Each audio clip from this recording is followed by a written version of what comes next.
അങ്ങനെ നമ്മൾ രണ്ടാം പെരുന്നാൾക്ക് എൻ്റെ വീട്ടിലേക്കൊന്ന് പോകണ്ട. എല്ലാവരും രണ്ടാം പെരുന്നാൾക്ക് ഉമ്മയുടെ കുടി പോകില്ല, അതുപോലെ മിന്നൂസും ഉമ്മാൻ്റെ കുടി പോകുന്നു ഗൈസ്. അപ്പോൾ ഞങ്ങൾ മൂന്നാൾ ഒരേപോലത്തെ ടീഷർട്ടൊക്കെ ഇട്ടിട്ട്, ഞാൻ കുറേ നാൾക്ക് ഷർട്ട് ഇങ്ങനെ ഷോളൊക്കെ ഒന്ന് കുത്തുന്ന രസമുണ്ടെങ്കിൽ കമൻറ്റ് ചെയ്യണേ. അപ്പോൾ ഇതാ മിന്നൂസ് ഇക്കാൻ്റെ കുറച്ച് ഫോട്ടോസൊക്കെ എടുത്ത് കുറച്ച് ഫ്രൂട്ട്സൊക്കെ മേടിച്ച് നമ്മൾ നേരെ വീട്ടിൽ പോകേണ്ട. നമ്മൾ ഭക്ഷണം കഴിച്ചിട്ടാണ് പോണത്. അങ്ങനെ നമ്മൾ നരിപ്പറമ്പിൽ എത്തിയിട്ടുണ്ട്.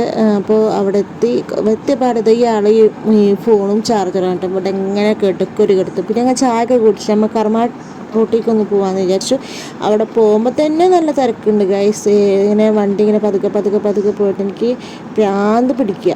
ലാസ്റ്റ് അവിടെ അങ്ങ് താഴത്തേക്കൊന്ന് ഇറങ്ങി നോക്കിക്കുമ്പോൾ അവിടെ നല്ല തിരക്ക്. പിന്നെ ഇരുട്ടായി വന്ന് നോക്കും, പിന്നെ ഇനി അവിടെ നിൽക്കാൻ പറ്റുക വെച്ചിട്ട് പിന്നെ അങ്ങോട്ട് മേലേക്ക് തന്നെ പോയിട്ടാണ്. അവിടെ പോയേക്കുമ്പോൾ ഇതാണ് അവസ്ഥ. എന്തോ ഒരു തിരക്കിരുന്ന് ഗൈസ്. പിന്നെ ഞങ്ങൾ അവിടെ എവിടെ നിന്നില്ല, ഞങ്ങൾ നേരെ ബിയ്യത്തേക്ക് പോയിട്ടാണ്. ബിയ്യത്തിൻ്റെ അവിടെ പോയി നോക്കുമ്പോഴാണ് ഒരാൾ മനുഷ്യനും ഇല്ല. പിന്നെ ഈ ഒരു കടയിൽ കുറച്ച് ആൾക്കാരൊക്കെ ഉണ്ട്. പിന്നെ ഉണ്ടായിരുന്ന ഫുഡും കാര്യങ്ങളൊക്കെ കഴിഞ്ഞ് പോയി ഗൈസ്. ഞങ്ങൾ വിചാരിച്ച സാധനമൊന്നും അവിടെ ഇല്ല. അപ്പോൾ നമ്മൾ നേരെ തിരിച്ച് പോകാമെന്ന് വിചാരിച്ചു. ആകെ മൂഞ്ചൊരു അവസ്ഥയായി പോയി ഗൈസ്.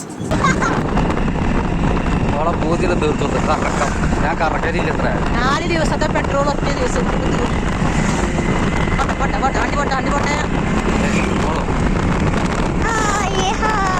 ഇരുന്ന് തണ്ടലും ഉപ്പാടടങ്ങി ഗൈസ്. ഇങ്ങോട്ട് പൂതി ഉണ്ടാവില്ല.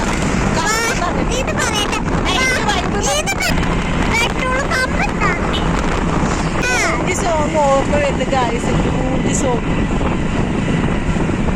ഞാൻ മൂഞ്ചിക്കൊണ്ടിരിക്കുകയാണ് ഗൈസ്. എത്തിയൊരു കടയിൽ എത്തിയിരുന്നു ഗൈസ്.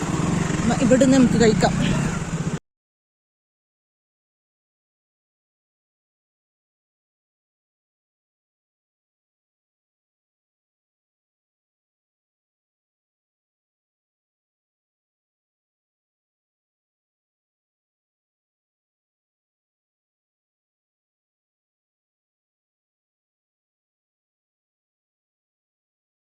അങ്ങനെ അമ്മ അവിടെ എത്തിയിട്ട് ഇതാ ഓർഡർ ചെയ്യേണ്ട ഓരോ സാധനങ്ങൾ ഓർഡർ ചെയ്യുക. അപ്പോൾ അമ്മ ഓർഡർ ചെയ്തത് ലോഡ് ഓഫ് ഫ്രൈസും പിന്നെ